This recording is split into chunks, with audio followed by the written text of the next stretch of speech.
सवाल ये है कि किसने किसको मारा, आतंकियों ने मारा या मुसलमानों ने या वहां के बाशिंदों ने। तो मेरी समझ से ये बात बाहर है कि वहां के जो स्थानीय निवासी हैं कश्मीर के, चाहे वो मुसलमान हैं, कि उन सब का इतना दोष होगा, क्योंकि कई तो मुसलमानों को भी मारा गया। मैं समझता हूं कि घाटी के बहुसंख्यकों को, अल्पसंख्यकों की सुरक्षा का जिम्मा लेना चाहिए था। लेकिन इसमें समस्या ये थी कि अगर कश्मीर घाटी के अंदर कोई मुसलमान ऐसा करता तो उसे भी वहां गोली से उड़ा दिया जाता था। कुछ दाह संस्कारों में तो मुसलमानों ने अपने कंधे पर कश्मीरी पंडितों की लाशें भी उठाई हैं और ओम नमः शिवाय के नारे भी लगाए हैं। वे कश्मीरी पंडितों को अपने गांव में वापस देखना चाहते हैं। द कश्मीर फाइल्स काफी लोगों ने देख ली, काफी बहस, काफी चर्चा इस फिल्म के बाद पूरे देश में चली। जम्मू कश्मीर का होने के नाते मुझे इस बात का आभास है कि 1990 से पहले ही या 1987 के बाद कह लीजिए, जिस तरह का धार्मिक उन्माद घाटी में पैदा हुआ, उसके चलते 1990 में कश्मीरी पंडित समुदाय को वहां से पलायन करना पड़ा। फिल्म के बाद कुछ और कहानियां जो हैं उनकी बात की जाएगी। देश के अंदर जो कुछ और प्रताड़ना की घटनाएं हैं, कत्लो गारत की घटनाएं हैं, उनकी बातें भी होंगी और हो रही हैं। लेकिन अब सवाल यह है कि 370 धारा के हटने के बाद, क्योंकि कश्मीरी पंडितों का भी ये मानना था, क्योंकि मैंने इनकी कुछ संगोष्ठियों में हिस्सा खुद लिया है, इसलिए बात उस वक्त धारा 370 हटने से पहले चर्चा ये होती थी कि धारा 370 आतंकवाद का प्रमुख कारण है और इसको राज्य से जाना ही चाहिए, धारा 370 को। अब चूंकि धारा 370 चली गई है और जो सरकारी दावे हैं, जो हमारी सरकार है उसके जो दावे हैं, हमारे प्रशासन के जो दावे हैं, उनके अनुसार धारा 370 के बाद जम्मू कश्मीर के हालात काफी ज्यादा सुधरे हुए सरकार की तरफ से बताए जा रहे हैं। वित्त मंत्री निर्मला सीतारमण बता रही थी कि जम्मू कश्मीर में 370 के खात्मे से आतंकवाद घटा है और विदेशी निवेश के लिए माहौल तैयार हुआ है। तो आप देख रहे हैं कि खाड़ी देशों से निवेशक जम्मू कश्मीर का दौरा कर रहे हैं। तो इस चीज को जम्मू कश्मीर के अंदर सुधरे हुए हालात के संदर्भ में हम देख सकते हैं और सरकार के बयान को, वित्त मंत्री के बयान को हम नकार भी नहीं सकते कि वो झूठ कह रही हैं कि हालात सुधरे हैं। निस्संदेह हालात सुधरे हैं। अब सवाल ये है कि कश्मीरी पंडित समुदाय, अब चूंकि मैंने बताया कि पहले भी सवाल ये उठता था कि कश्मीरी पंडित घाटी में तब जाएंगे जब वहां के हालात सामान्य हो जाएंगे, लेकिन अब हालात सामान्य हैं। अब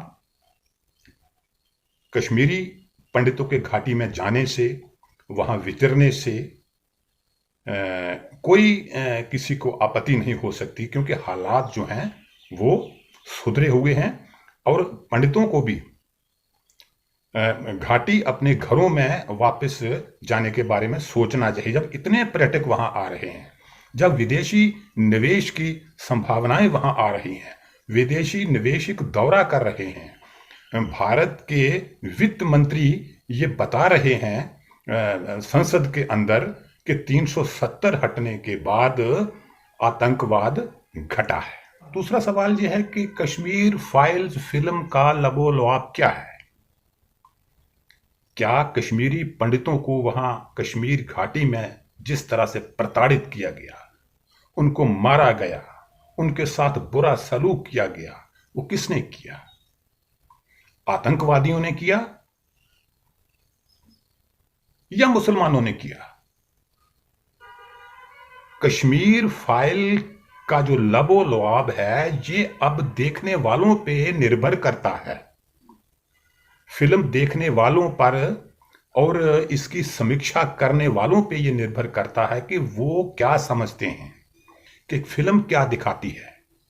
जो भी दिखाया गया है, जो दृश्य फिल्म में दिखाए गए हैं, वो उनसे कोई किसी को इनकार नहीं।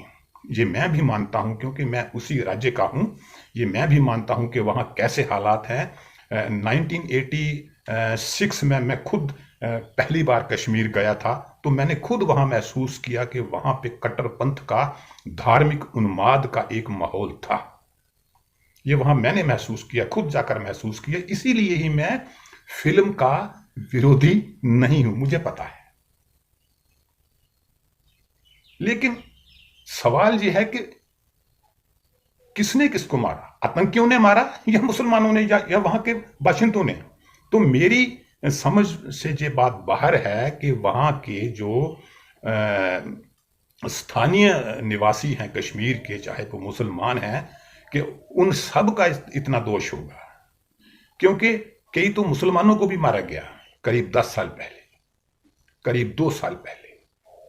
कश्मीर के अंदर एक ऐसी भी सूरत थी जहां वहां के मुसलमान भाई कश्मीरी पंडितों को गले लगाने के लिए तैयार बैठे। मुझे आदत था यहाँ पर अपने मुसलमान भाइयों के साथ उठना बैठना। 90 से लेकर 2012 तक जब कश्मीर चल रहा था, तब भी मैं इनके साथ रहा शान व शान। ये पुरशार मंदिर जहाँ इस वक्त मैं बैठा हूँ, यहाँ हमारे ये है मंजूर साहब, प्रेसिडेंट महल के, ये लोग सारे आए। 16 साल के बाद इस मंदिर को मैंने खोला। सबसे अनफॉर्चुनेट चीज़ है जो कश्मीरी पंडितों के साथ हुआ है, जो कि अपना घर छोड़ के माइग्रेट होना पड़ा। तो वो तो जिंदगी भर की चुभन है, वो तो हमेशा चुभती है। मैं इन 27 साल में सारा शरीर बर्बाद गया, सब कुछ छोड़ के अब आके यहाँ मंदिरों में, वहाँ मंदिरों में, वहाँ मंदिरों में बैठते हैं। क्या है जिंदगी? पैसे है, मकान बनाया जम्मू में, बहुत कुछ है, सब कुछ है, मगर दिल का सुकून नहीं। मेरी समझ ये है कि सांप्रदायिकता विरोधी मुहिम जो है वो कैसी होनी चाहिए। बहुसंख्यक लोग कहीं भी हो, कोई भी क्षेत्र हो, बहुसंख्यक लोगों को अल्पसंख्यक लोगों की सुरक्षा का जिम्मा लेना चाहिए, चाहे भारत का कोई भी हिस्सा हो। इसी तरह मैं समझता हूं कि घाटी के बहुसंख्यकों को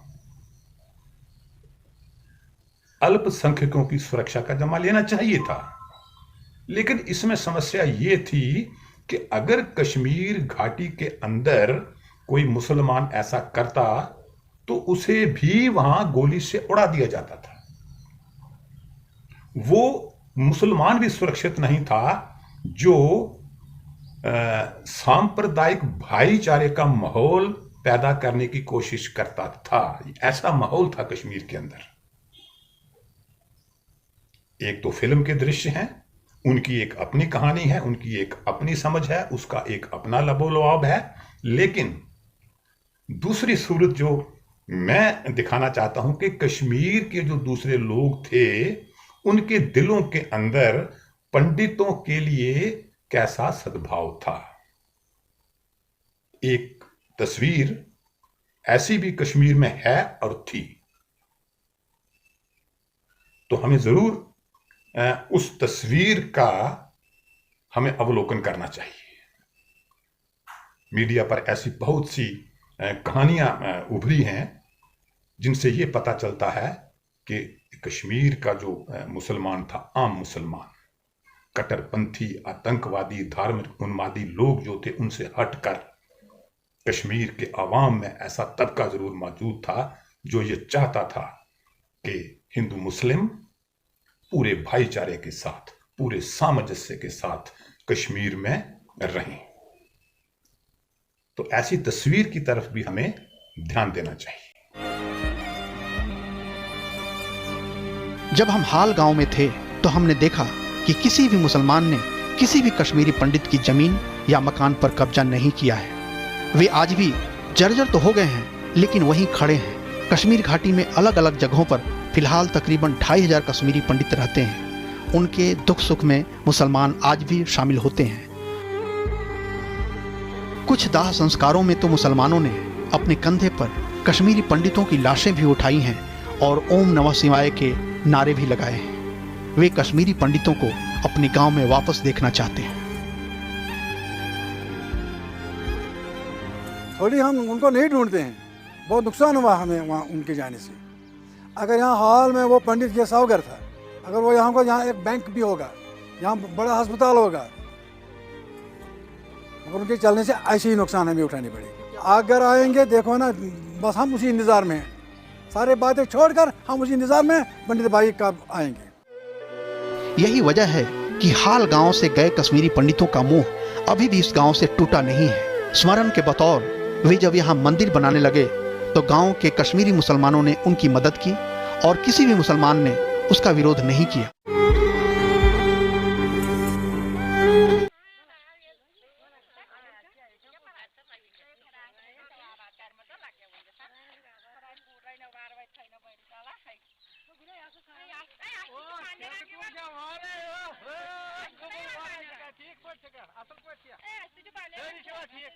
किसी शायर का कौल है, उड़ा दो वो रंजिशें इन हवाओं में यारो, छोटी सी जिंदगी है नफरत कब तक करोगे। No no no sir, no नहीं नहीं डॉक्टर साहब नहीं, ऐसी बात नहीं है। हाँ क्या मैं थोड़ा बताऊंगा। जब मैं कल यहाँ आया, बियॉन्ड माई एक्सपेक्टेशंस, मुझे 4000 लोगों ने घेरा, हाथों में उठाया, दुकान पे लाया, मेरे बेटे और मेरे को दस्तारबंदी की, बादाम और शिरनी मेरे पे फेंकी गई, फूल फेंके गए। यहाँ चाय का इंतज़ाम किया, चाय बनाई, चाय पिए, and I am very much convince. मैं बहुत खुश हूँ।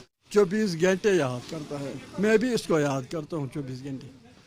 आज 7 बजे इसने मुझे टेलीफोन किया, मैं उस वक्त वाक में था। मैंने इसको कहा, इसने कहा मुझे जाना है आज 3 बजे घर माल लेने के लिए।